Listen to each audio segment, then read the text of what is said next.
Previously on Gamera. Gamera fought being a Godzilla ripoff. He then fought a Baragon ripoff with a cold tongue and rainbow power. And then he fought against a Rodan ripoff with a skin-piercing laser beam. What do we have in store this time? Watch to find out.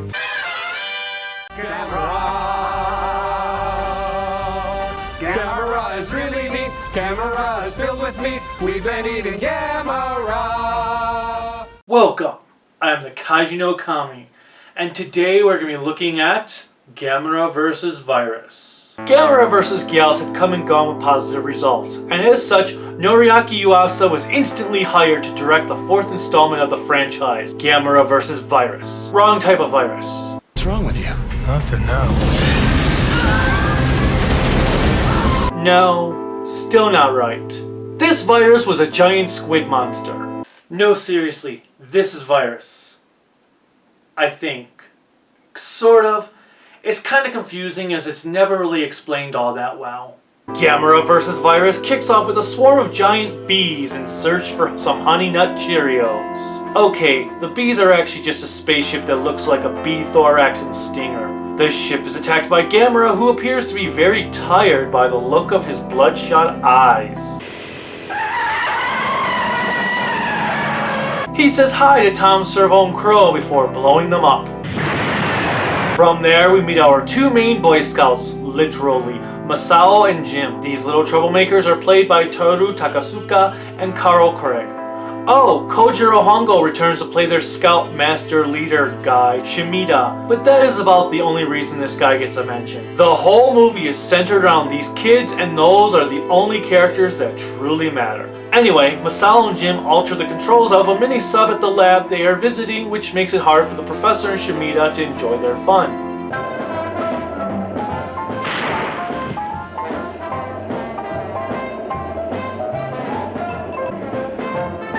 Masao and Jim, knowing that the controls are reversed, tell the professor they can pilot the sub a lot better and depart on their aquatic adventure. We all live in a yellow submarine, a yellow submarine, yellow submarine. The duo are enjoying their ride when Gamera appears, who is now known as the Friend of Children. ガメラは子供の味方なんだ。本当に大丈夫かい？平気平気。記念撮影でもしとけよ。 A giant monster being the friend of children.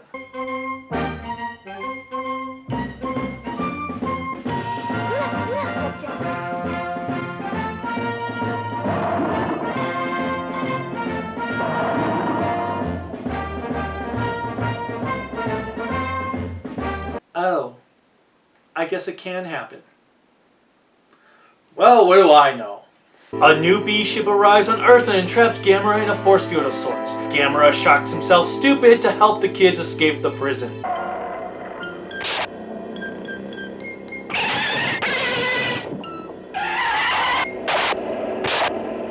The aliens proceed to scan Gamera's brain, and we are treated to 10 minutes of footage from the previous Gamera movies. They learn the turtle's weakness is children.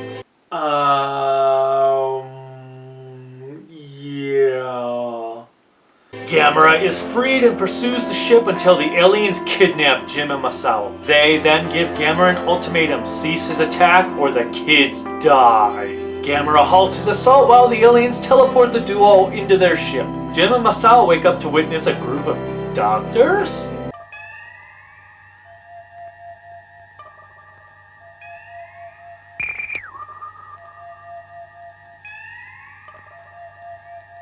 The kids try to talk to one of them. おじさんたち僕たちみたいに捕らえられたんだね。一緒に逃げましょう。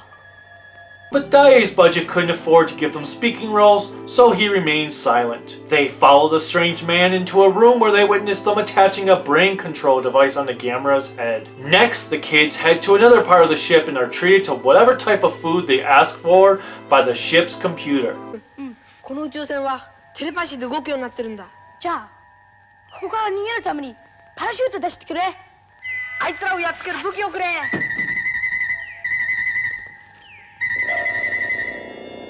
For dry, red eyes, clear eyes is awesome. 宇宙船に対して危険なことを考えた場合のみそのテレパシーは実現されないのだ。この宇宙船の中で自由に振る舞うことは差し支えないが、破壊活動だけは絶対に不可能なのだ。The duo continue to search the ship. My schoolgirl senses are tingling. But enter a room with a squid-like creature trapped in the cage. 消えた、逃げろ。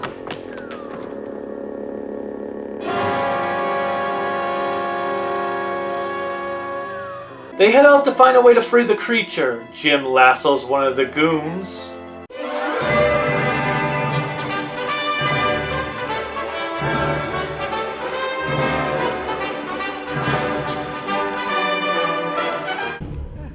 Could you give me a hand?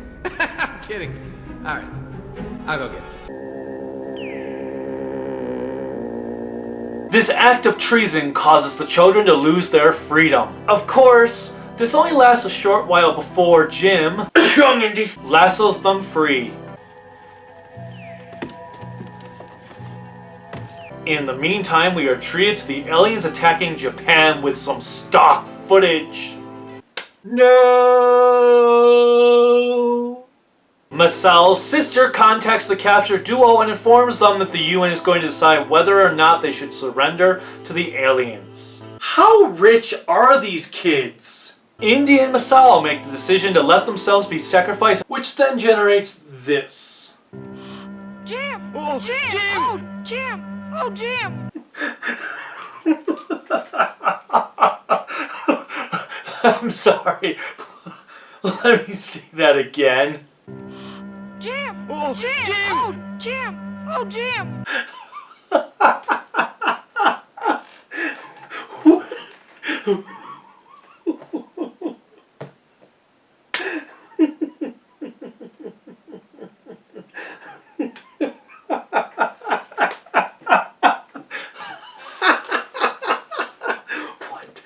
What is that?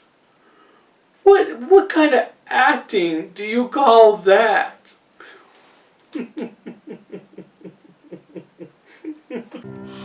Jim! Oh, Jim! Oh, Jim!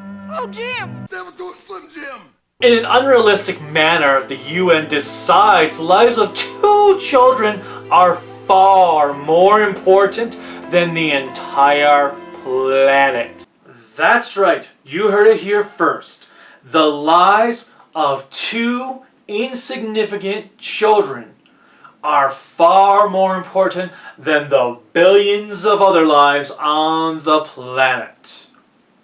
No wonder we are always being told that the current generation will destroy the world. One day, it will be true when aliens invade Earth and kidnap 2 random kids. Moving on, Masao and Indy play a prank on the aliens and mess up their console. They also reverse the controls of the supercatcher in order to return to the beach, because that's exactly how technology works.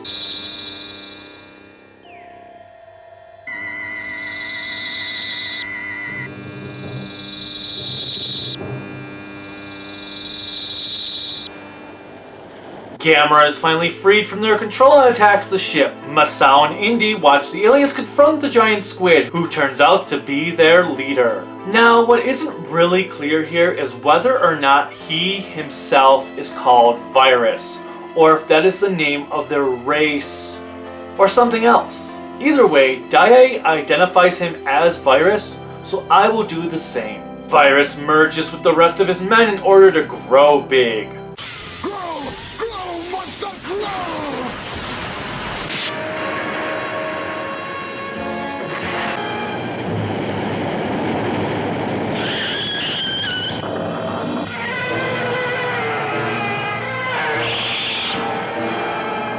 He battles Gamera on land, in the ocean, back on land.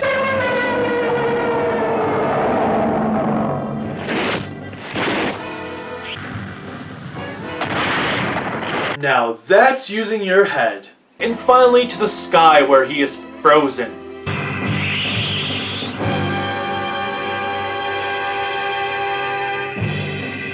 Gamera takes him as high as he can before spinning him around like a carnival ride and dropping the tentacle mutant into the ocean where he explodes on impact.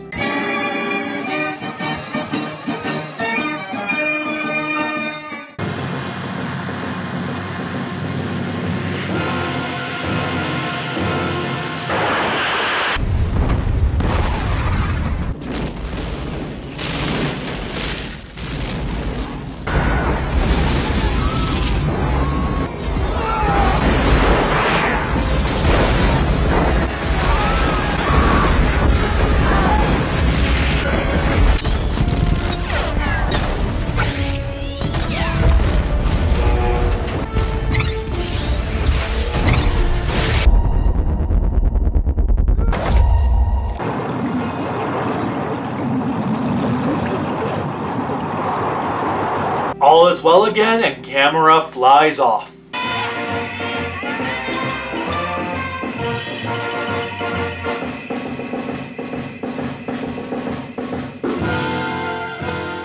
So that was Gamera vs. Virus, the first of many excruciatingly bad Gamera films. First off, the plot is just so damn stupid. Aliens invade the Earth and use children as their shield against a giant monster. That is just dumb. What is even worse is how inept this advanced race of creatures are against two kids. Oh, and then we have the whole world surrendering because of them. What? That doesn't even make any sense, even by Kaiju movie standards. The kids themselves are surprisingly fine. They are just a pair of kids who like to cause pranks and do kid stuff. Neither of them is doing anything truly harmful, like setting forests on fire or wishing the deaths of everyone that isn't a turtle. They are probably the most realistic pair of kids of the three movies, which does give them bonus points. Also, when you get down to it, they are pretty noble given that they were willing to sacrifice themselves for the better of the world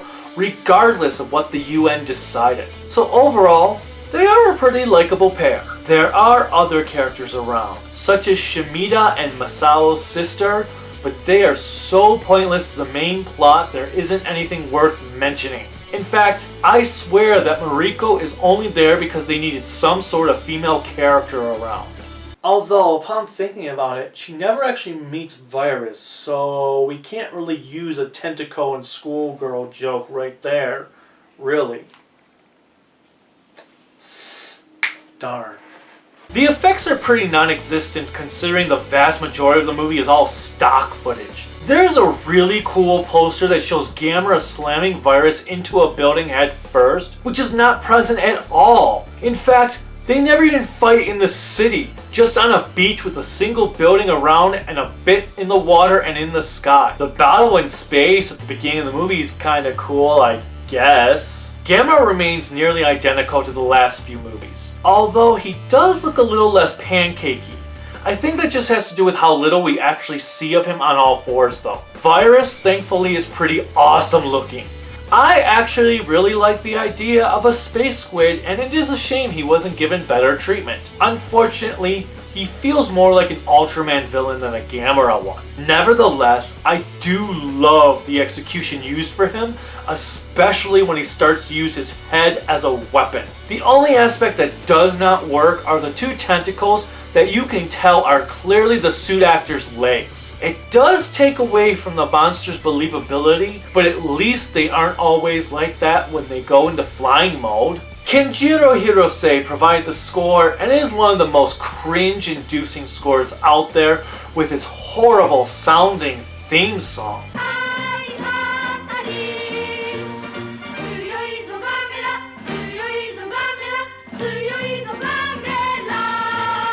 That isn't to say all of it is bad, but that is the only memorable bit from it because of how awful it is. The only positive I can say is that the music has gone all childish like the movie itself, so it does fit in that retrospect. It doesn't make it a good score though. There is a reason Mystery Science Theater skipped this movie. Although it's not really because it was bad or the reason you might be thinking.